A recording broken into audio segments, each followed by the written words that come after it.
आज जो हम पढ़ रहे हैं ना, वो हम पढ़ रहे हैं मौर्यन एडमिनिस्ट्रेशन के बारे में, ठीक है, कि मौर्य का एडमिनिस्ट्रेशन कैसा था। मौर्य एडमिनिस्ट्रेशन के लिए पढ़ने के लिए सबसे पहली चीज़ है कि आप 3-4 चीज़ों के बारे में जानिए कि हमें ब्रॉडली क्या पढ़ना होता है उसमें।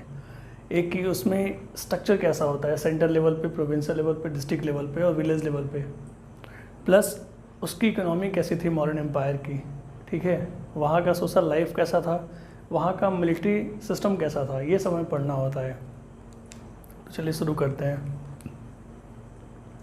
अगर हम पूरे स्ट्रक्चर की बात करें ना सेंटर लेवल पे, तो पूरे मौर्यन एम्पायर को हम जैसे प्रेजेंट डे आज हमारा क्या है, इंडिया है, फिर इंडिया में अलग अलग स्टेट्स हैं, हर स्टेट्स में अलग अलग डिस्ट्रिक्ट्स हैं और हर डिस्ट्रिक्ट में अलग अलग विलेजेस हैं, वैसे ही मौर्यन एम्पायर में भी था।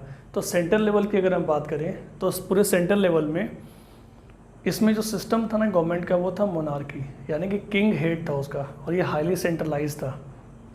तो एक पॉइंट है, याद रखिएगा कि मौर्यन एम्पायर का जो एडमिनिस्ट्रेशन था वो हाईली सेंट्रलाइज था, क्योंकि किंग वहाँ का हेड था।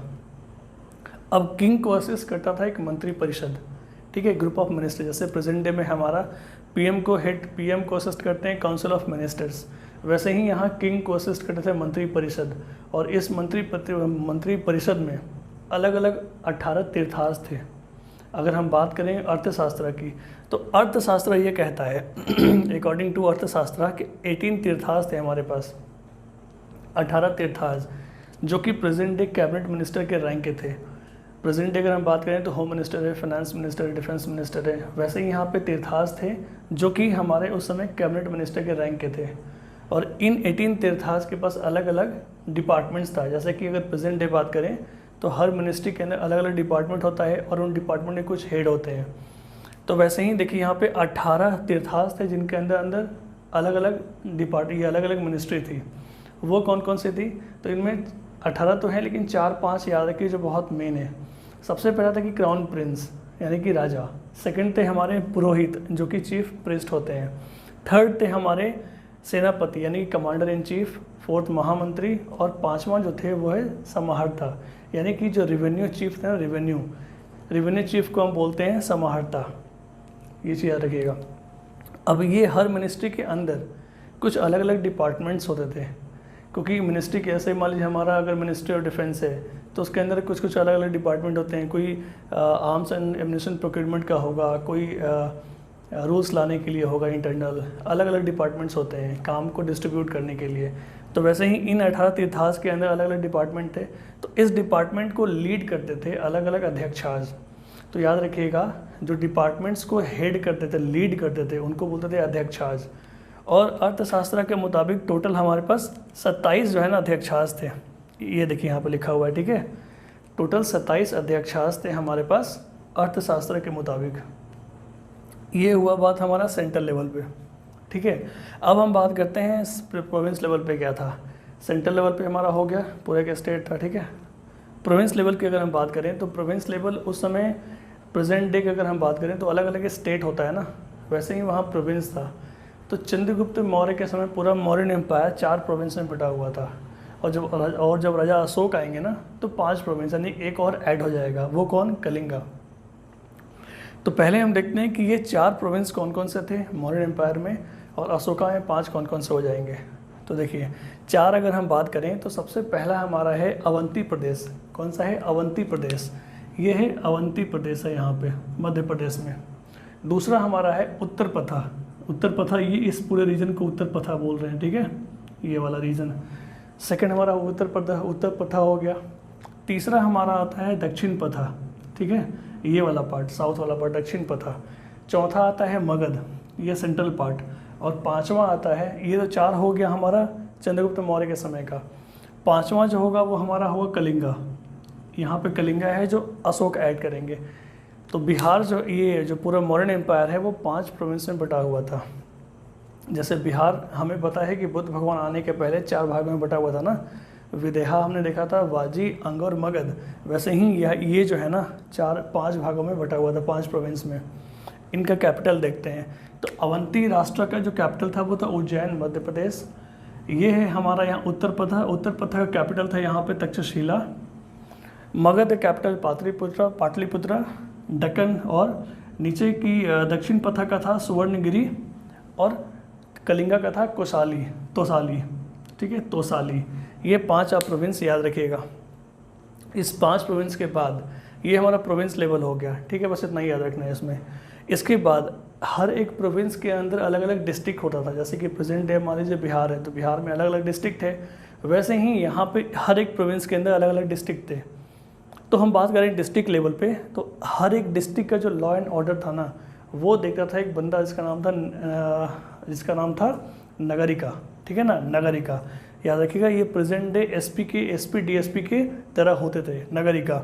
फिर हमारा लैंड रेवेन्यू कि डिस्ट्रिक्ट लेवल पे लैंड रेवेन्यू को कौन देखता था, तो उन्हें बोलते थे राजूका, जो प्रेजेंट डे आईएएस ऑफिसर जैसा थे। और एडमिनिस्ट्रेशन की बात करें तो प्रदेशिका हो गया हमारा, याद रखिएगा। ये 3 टर्म डिस्ट्रिक्ट लेवल पे थे, ये डिस्ट्रिक्ट लेवल का हो गया। अब डिस्ट्रिक्ट लेवल बात करें तो डिस्ट्रिक्ट लेवल अलग अलग ब्लॉक्स एंड अलग अलग विलेजेस से मिल के बनता है। तो विलेज लेवल की अगर हम बात करें तो district wise made of villages. तो जो सिंगल विलेज यानी कि एक गांव का जो हेड होता है ना, उसे उस समय बोलते थे ग्रामीणी, क्या बोलते थे, ग्रामीणी, ठीक है। और 10 या 15 विलेजेस को मिलाकर जो उन 10-15 का जो हेड होता है ना, हेड जैसे प्रेजेंट डे में जो मुखिया होते हैं, सरपंच, तो उस 10 से 15 विलेजेस का जो हेड था उसे बोलते थे गोपा, याद रखिएगा। प्रेजेंट डे मुखिया की तरफ था गोपा। अब ये जो गोपा है सही से काम कर रहा है कि नहीं कर रहा है, एडमिनिस्ट्रेशन वगैरह या फिर जो भी रेवेन्यू वाला काम है, तो इसको ऑडिट करता था, इसके कामकाज को चेक करता था, उसे बोलते हैं स्थानिका। ये प्रेजेंट डे ऑडिटर के रूप में था, ऑडिटर, ठीक है ना। प्रेजेंट डे ऑडिटर जो होता है ना काम, जैसे कैग हो गया, सेंट्रल गवर्नमेंट के पूरा फाइनेंशियल ट्रांजेक्शन्स वगैरह जो भी हैं उसका लेखा जोखा करता है कैग, वैसे ही हमारा मान लीजिए एक ऑडिटर था ये स्थानिका। तो ये स्ट्रक्चर हमारा हो गया पूरे centre, province, district and village level पे। इसके बाद हम बात करते हैं कि हमारी इकोनॉमी कैसी थी वहाँ की। तो इकोनॉमी हम खासकर बात करेंगे 2 तरीके से। पहला कि हमारा स्पेशली पाटलिपुत्र में कैसा था, और दूसरा कि ओवरऑल पूरा मौर्यन एम्पायर में कैसा था, ठीक है। तो अगर हम पाटलिपुत्र की बात करें तो अकॉर्डिंग टू मेगास्थनीज ने ये बोला कि पूरे पाटलिपुत्र के एडमिनिस्ट्रेशन को देखने के लिए, इकोनॉमी को देखने के लिए पूरे 6 बोर्ड वहाँ था, वहाँ 6 काउंसिल था, याद रखिएगा 6 बोर्ड, ये बहुत इंपॉर्टेंट है, पूछता है एग्जाम में। 6 बोर्ड था और हर एक बोर्ड में 5 मेंबर होते थे, ठीक है ना। तो ये 6 बोर्ड कौन कौन से थे, देखिए। सबसे पहला आता है हमारा इंडस्ट्री, जो रॉ मटेरियल्स को देखते थे। दूसरा था हमारा फॉरेनर्स, जो भी फॉरेनर्स उस समय आते थे बाहर से, उनका एक लेखा जोखा रखना कि कौन आ रहा है, कौन जा रहा है। तीसरा है registration of birth and death, यानी कि कितने लोग जन्म हुए, कितनी की मृत्यु हुई, यानी कि एक सेंसस टाइप की एक्टिविटी वहाँ पे होता था, जो एक बोर्ड देखता था इस चीज़ को। फिर trade, sales and consumption of goods, यानी कि कितने प्रोडक्शन ऑफ गुड्स हो रहे हैं, कितने कंजप्शन हो रहा है, कहीं फ्रॉडबाजी तो नहीं हो रहा है, ये चीज़ें। फिर है लाइसेंस, वेट्स एंड मीजर्स, यानी कि प्रॉपर जैसे मान लीजिए 1 किलो का है तो हर जगह स्टैंडर्ड वेट अप्लाई हो रहा है कि नहीं हो रहा है, कहीं कुछ गड़बड़ी नाप तौल में तो नहीं कर रहा है। फिर है हमारा कलेक्शन ऑफ टैक्सेस, यानी कि जो भी टैक्स हमारा कलेक्ट हो रहा है उसके लिए एक अलग बोर्ड था हमारा। तो याद रखिएगा पाटलिपुत्रा में 6 कमेटी थे या 6 काउंसिल थी अकॉर्डिंग टू मेगास्थनीज, ये चीज़ याद रखिएगा। इसके बाद हमारा आता है ओवरऑल एम्पायर, यानी कि पूरा मौर्यन एम्पायर में कैसा था हमारा इकोनॉमी का। तो आपको अभी मैंने बताया कि इन 18 तीर्थास के अंदर अलग अलग डिपार्टमेंट होते थे और उन डिपार्टमेंट को लीड करते थे या उनके हेड होते थे कौन, अध्यक्षाज। तो टोटल 27 अध्यक्षाज के बारे में मेंशन है, कहाँ, अर्थशास्त्र में। ये टर्म्स इसलिए बोल रहा हूँ क्योंकि ये एग्जाम में एक बार पूछा हुआ है कि हमने पिछले वीडियो में देखा था कि अर्थशास्त्र बुक जो है उसमें कितने अधिकरणाज यानी कितने बुक हैं, तो 15 बुक है। अब इस तरह के फैक्चुअल क्वेश्चंस अगर पूछ रहा है तो हमें ये याद करना पड़ेगा फिर कि 18 तीर्थाज हो गए और 27 हमारे अध्यक्षाज हो गए। तो ये जो ओवरऑल जो हमारा एम्पायर है ना, ओवरऑल पूरा मॉडर्न एम्पायर, उसमें अलग अलग डिपार्टमेंट था। जैसे कि अगर बात करें हम तो ट्रेजरी एक डिपार्टमेंट है, ट्रेजरी, जिसके अध्यक्ष होते थे कोषाध्यक्षा। अगर हम बात करें वेट एंड मीजर्स का तो पटवाध्यक्षा हो गए, टेक्सटाइल का हमारा सूत्राध्यक्षा हो गए, शिपिंग के नवाध्यक्षा हो गए। ये अलग अलग डिपार्टमेंट है और ये इनके अलग अलग हेड हैं। तो ये जो हेड है ना टोटल 27 अध्यक्षाज थे हमारे, जो कि देखते थे उसको। तो ये ओवरऑल इकोनॉमी की बात होगी हमारे एम्पायर, बड़े एम्पायर लेवल पे। फिर हमारा आता है कि हमारा ट्रेड लेवल कैसा था, पूरे मॉडर्न एम्पायर का ट्रेड कैसा था। तो देखिए ट्रेड अगर हम बात करेंगे, एक तो हमारा इंटरनल ट्रेड हो गया, एक हमारा होता है एक्सटर्नल ट्रेड। तो इंटरनल ट्रेड बात करेंगे तो 3 बहुत इंपॉर्टेंट रूट थे, ऐसे तो बहुत थे लेकिन इंपॉर्टेंट 3 है। तो पहला जो है ना हमारा वो है यहाँ पाटलिपुत्र से तक्षशिला। पाटलिपुत्र से तक्षशिला पहला रूट था। दूसरा था हमारा श्रावस्ती से लेके प्रतिष्ठाना। प्रतिष्ठाना कहाँ है? तो ये है महाराष्ट्र में। और तीसरा था हमारा श्रावस्ती से राजगीर। ये 3 रूट था, लेकिन इन तीनों में सबसे इम्पोर्टेंट जो ट्रेड रूट था ना वो था हमारा पाटलिपुत्र से तक्षशिला। बहुत इंपॉर्टेंट रूट था जहाँ पे फ्रीक्वेंट हमारा गुड्स का ट्रांजैक्शन या फिर गुड्स का यहाँ पे एक्सपोर्ट इंपोर्ट होता था बाय थ्रू लैंड। ये बात हमारा इंटरनल ट्रेड का। अगर हम एक्सटर्नल ट्रेड की बात करें तो एक्सटर्नल हमारा उस समय क्या था? लैंड था और वाटर बेस था। हवाई जहाज़ तो था नहीं, है ना। तो लैंड के थ्रू हमारा 2 था, 2 कंट्री से उस समय इनका व्यापार होता था। एक था हमारा ग्रीक, इस साइड ग्रीक, और एक था हमारा बर्मा। इस लैंड के थ्रू इन 2 कंट्री के साथ ट्रांजेक्शन होता था हमारा। अगर हम पोर्ट की बात करें तो 3 बहुत इंपॉर्टेंट पोर्ट थे मौर्यन एम्पायर में। सबसे पहला अगर हम बात करें, ये है हमारा तामलुक। ये जो है ना पोर्शन यहाँ बंगाल में, तामलुक, ये सबसे इम्पोर्टेंट पोर्ट था ईस्टर्न कोस्ट में हमारा। ईस्टर्न इंडिया में हमारा तामलुक जो है बहुत इंपॉर्टेंट कोस्ट था, ये पोर्ट था, याद रखिएगा। और 2 जो था हमारा वेस्टर्न साइड में था। एक था हमारा भरूच, ये हमारा गुजरात में, और एक था सोपारा यहाँ महाराष्ट्र में। ये 3 पोर्ट है मौर्यन एम्पायर में। अब पोर्ट क्यों पूछ रहा हूँ, क्यों बोल रहा हूँ? क्योंकि क्वेश्चन पूछा हुआ है बीपीएससी में कि गुप्ता एम्पायर में इंपॉर्टेंट कौन सा पोर्ट था, इसलिए आपको ये चीज़ याद रखना पड़ेगा। तामलुक हो गया, भरूच हो गया और सोपारा हो गया। तो ये आपका ट्रेड रूट हो गया। इसके बाद हम बात करते हैं लैंड रिलेटेड क्या क्या एक्टिविटीज़ होते थे। तो पूरे मौर्यन एम्पायर में जो मेन रेवेन्यू था ना, मेन रेवेन्यू वो हमें मिलता था लैंड से, याद रखिएगा। Land was the main source of income of the Mauryan empire. इसमें अगर हम बात करें तो जो लैंड किंग जो है, जो लैंड अपने पास उसके होता था उससे हम कहते थे सीता लैंड। याद रखिएगा, सीता लैंड मौर्य एम्पायर में किंग के लैंड को बोलते थे। फिर एक ही हमारा लैंड रेवेन्यू कलेक्शन कैसा था? तो मौर्य एम्पायर में जो लैंड रेवेन्यू फिक्स किया गया था वो 1/4 से या 1/6 इन दोनों के बीच में रखा गया था। और एक स्पेशल प्रिविलेज दिया गया था लुम्बिनी विलेज को, जहाँ पे भगवान गौतम बुद्ध का जन्म हुआ था। तो उस विलेज को स्पेशल डिस्काउंट दिया गया था कि 1/4 ना करके 1/8 टैक्स लिया जा रहा था। ठीक है। इसके बाद आता है कि कुछ ऐसे टैक्स थे जिनको कम्प्लीटली एग्जेम्प्ट कर दिया गया था टैक्स से। उन गाँवों को हम कहते थे क्या? परिहार का। क्या बोलते थे? परिहार का। फिर आता है कि village paid tax in form, अगर वैसे विलेजेस जो कि टैक्स जो हैं वो कैटल के रूप में, ग्रेन्स के रूप में या गोल्ड के रूप में देते थे, उनको बोलते थे हम कुपया। उनको बोलते थे कुपया। देखिए ये टर्म याद करना पड़ेगा, कोई ऑप्शंस है नहीं, क्योंकि ये फैक्चुअल क्वेश्चंस पूछता है। मैं स्टोरी बना रहा हूँ बट फिर भी आपको ये याद करना पड़ेगा क्योंकि ये फैक्चुअल क्वेश्चंस हैं। इसके बाद जो है ना, इस लैंड रेवेन्यू से जुड़ा हुआ एक और चीज़ है कि मॉडर्न एडमिनिस्ट्रेशन जो है ना वो इरिगेशन फैसिलिटीज़ भी देता था अपने लोगों को। इससे हम बोलते थे सेतु बांधा। अब चूंकि इरिगेशन फैसिलिटी दे रहा है, यानी कि वाटर दे रहा है, तो वाटर पर टैक्स भी लगता था। तो वाटर टैक्स था वहाँ पे, वो कितना था? 1/5 से लेकर 1/3 तक था। तो ये चीज़ें याद रखिएगा, लैंड से जुड़ा हुआ चीज़ें कि land was the main source of revenue of the modern empire.